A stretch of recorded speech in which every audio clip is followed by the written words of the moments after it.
75 კაცი მოკალეს საქართველოში და ჩვენ წავაზეთ ხილაბარაკე. ეხა დალალდი გადავიდეთ ცოტა ხანი ირაკლი დავასვენო. თუ არ იქნება დიდი გამოწვევები დიქტატორობითაც ამ მოგეთ ირაკლი რა თქმა უნდა.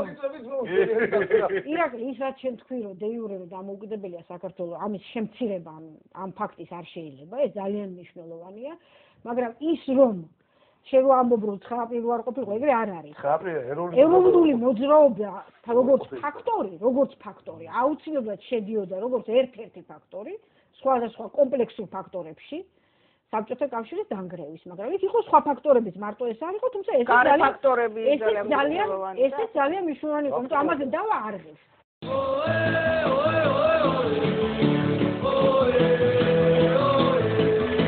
ერთი ორ შეხვედრის დროს თქვენ ახსენეთ ასეთი რამ რომ რატო გვეშინია რომ ცნოთ აფხაზეთის და ცხინვალის დამოუკიდებლობა. ამან შეიძლება ითქვას რომ ცოტა არ იყო შოკში ჩამაგდო ამ განცხადებამ. მე რატო ვთქვი და რა ვთქვი, თუმცა ამის წინააღმდეგი ვარ, ეს არავითარ შემთხვევაში არა, მაგის წინააღმდეგი ვარ ყველა ვარიანტში. გახილვის რატო გვეშინია? ხო, გახილვის რატო გვეშინია? ის 350,000 ტოლვილი. რომელიც ყავს ჩვენ ხა აფხაზეთიდან დაუშვათ რა. იმ 350,000 ტოლვილის დაბრუნების ხარჯზე ვთქვი მე ეს სიტუაცია რომ ის რომ დააბრუნა. სხვა ქვეყანაში? არა, აფხაზეთში. სხვა ქვეყანაში გეკითხები. მე გაღიარებ სიტყვაზე ვთქვათ რა. რომ ის საქართველოს არ არის. ხო, და თავისუფალი ქვეყანაა რა. ასეთ ესე საქართველოს არ არის. ამ ეტაპზე ხო? შო გაჩაღებული საქმეა ჩვენი. აფხაზეთი და ცხინვალი. ეს არის იგივე რაც იმერეთი. ტერიტორია სხვა არავის სხვაგან არ გადააგდებს. კაცო, იყო ისე იწება. არა, გადაგდება ეგ აბარა. აქ ჩვენი ეკონომიური განვითარებით შემდეგ და დაუშვათ კაი ქვეყნის დავიწყოთ კიდე რომ ის ლაპარაკი ჩვენი ეკონომიკური განვითარებით უნდა გავხდეთ მიმზიდველი აფხაზეთისთვის და ცხინვალისთვის ეს მე ყოველთვის ძალიან მაღიზიანებდა ეს საუბარი. იმიტომ ეს აპრიორი ნიშნავს იმას რომ შენ ტერიტორიად და შენს ორგანულ ნაწილად არ განიხილავ. როგორ შეიძლება მიმზიდველი გავხდე ჩემივე თავისთვის? რა ხდება მიმზიდველი გავხდე? იქნება არჩევით არ არის დღეს მიმზიდველი ქვეყანა, მაგრამ მე რეალობა, ხო? რა ხდება რეალობა? ეს არის რეალობა. ამ რეალობაში შენი ჩვენი არსებით უნდა ვებრძოლო. კონკრეტული ნაწილია? რა? აფხაზეთი. არ არის და იურიდიულად მაინც არის დღეს. ხო, რატო? ოკუპირებული რუსეთის მიერ შიშველი ძალის გამოყენებით. და შიშველ ძალაზე მეტად მოღალატეობრივი პოლიტიკის გამოყენებით საქართველოს ხელისუფლების თუ წინა და თუ ამჟამინდელი. ყველანაირი ბოროტება და ყველანაირი მოაქვს აი ამ და ომი და უბედურება მოაქვს საზღვარს, ხო? ერთადერთი ძაფი, რაც კიდევ რუსეთს აკავებს და რაც ხელს უშლის, კი არ აკავებს. ხელს რაც უშლის, ეს არის რომ დე იურე ეჯერ არ არის ცნობილი მსოფლიოს მიერ. ერთადერთი ხელისშეშლა ეგ არის. აი ეს ერთადერთი ხელისშეშლა მაშინ აილაგნება, როგორც კი საქართველოს ცნობს მას დამოუკიდებლად. საქართველოს ხაზგასმით, აი ამოყვება გეტყვით მე ამას, ამოყვება ავტომატურ რეჟიმში მთელი მსოფლიო ცნობს, იმიტომ შენ თვითონ თუ ცნობ რომ ეჩემი არ არისო. ახლა მე რომელიღაც ეხლა გადმოეწყობა შენ საქმე. არა, всё, აღარ არის უკვე შენი, იურიდიულად როგორც მსოფლიო ცნობს. მე შენ კიდე კონფედერაციული კავშირი გააფორმდა, რესპუბლიკელებს უაქვთ რაღაც საშინელი დამანგრეველი და აბსოლუტურად ანტისახელმწიფოებრივი გეგმა. აი ეს გამოქვეყნდა ანტიქართული და ანტისახელმწიფოებრივი გეგმა.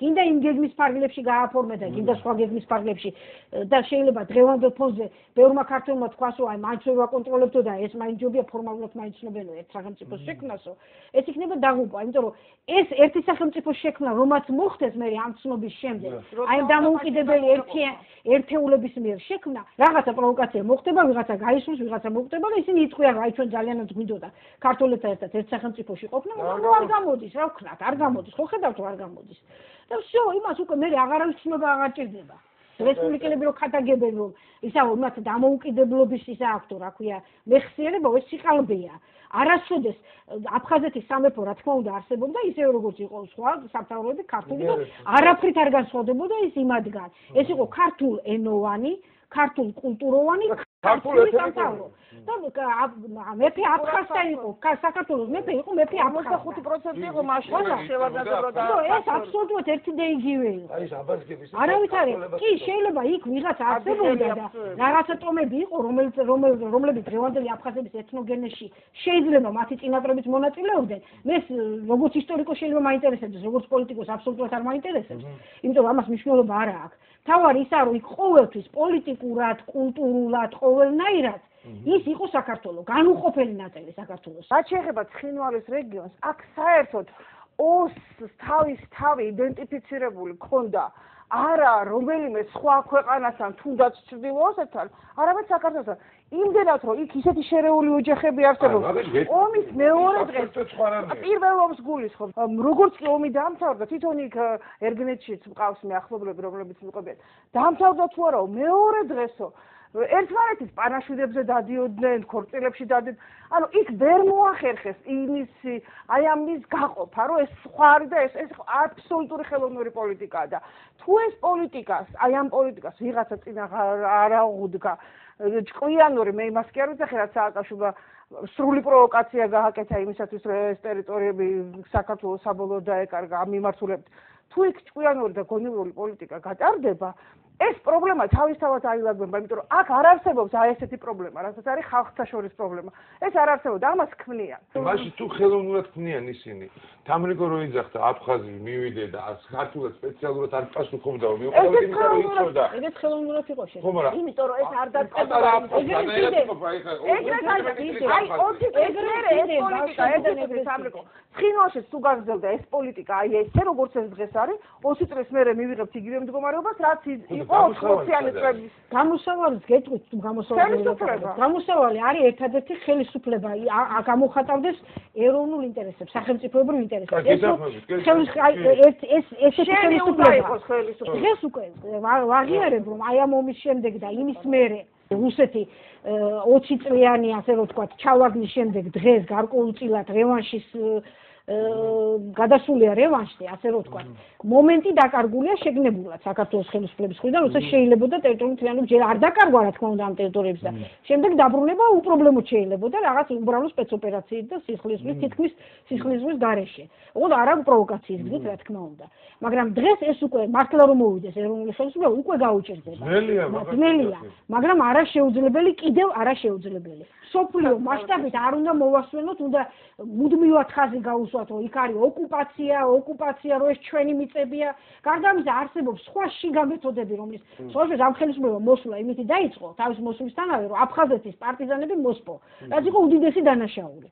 აი ეს გავაკეთე. ეს უფრო საქართველოს არის ხუთოთახიანი ბინა. ხუთოთახებში ესენი კონფედერაციული კავშირის ზოგიერთი. არა, მაშინ კი ბატონო. არა, ეს კახეთი, იმერეთი, ისე ხუთოთახიანი ერთ-ერთი არის აფხაზეთი. კი ბატონო. ეს ოთახი მაგ დაულაგებელი. ამიტომ ესენი არ დავალაგო. არა, ვინ ამბობს? ახლა ეს დავალაგოთ, კი ბატონო.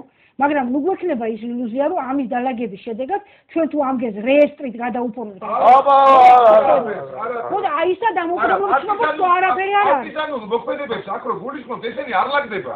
იატაკქვეშა მოქმედებებიც უნდა იყოს. ეს არ ნიშნავს ომს არ გულისხმობ. იყო ერთიანი საქართველო, ხო? აქ იყო ცხინვალი, ხო? ცხინვალის რეგიონი. ამან იგივე ეტაპში გადაიბარა საქართველო, რომ ცოტა ხანი რო ეცვლია კიდევ თქვათ, აი ახალი მოსული იყო, აქ აი რაღაცა ახალი იმედები გაჩნდა, მართლა სპეცოპერაციით იქნებოდა შესაძლებელი პოპოიტის ხელისუფლების რაღაცნაირი უსიტყვოდ აბსოლუტურად რაღაცა ბანდის აყვანა. ამ ერთეთის ბაზრობას კი ვითომ კორუფციული, ანტიკორუფციული რაღაცა სისულელეებით მოხდა.